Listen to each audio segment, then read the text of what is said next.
Certains des plus beaux exemples de vergers de pommes en Amérique du Nord se trouvent dans la vallée de l'Annapolis, en Nouvelle-Écosse. À la ferme familiale Lutz, les propriétaires, Janice et Larry Lutz, aidés de membres de la famille et d'employés, exploitent un grand verger. Dans la vallée, la température est idéale pour la culture de beaucoup de variétés de pommes.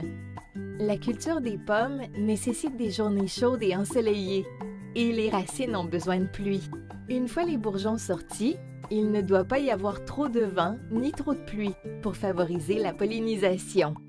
L'été, pour que les pommes puissent bien pousser, il faut de belles journées ensoleillées, mais aussi des jours de pluie pour arroser les arbres.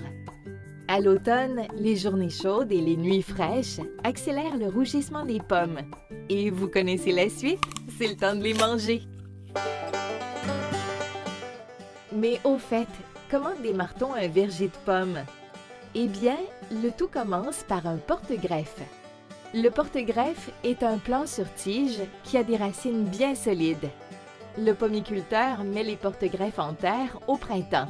Plus tard, dans l'été, quand le porte-greffe pousse bien, il est temps d'en faire un pommier. Il faut pour cela faire une incision en T dans l'écorce du porte-greffe. Le pommiculteur prélève ensuite un bouton sur un vieux pommier.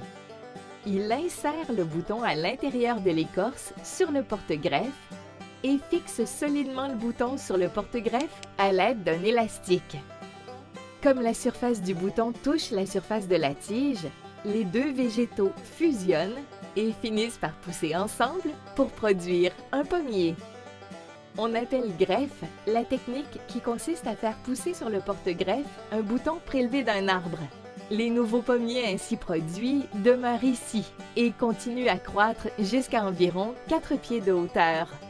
Ce secteur, c'est la pépinière,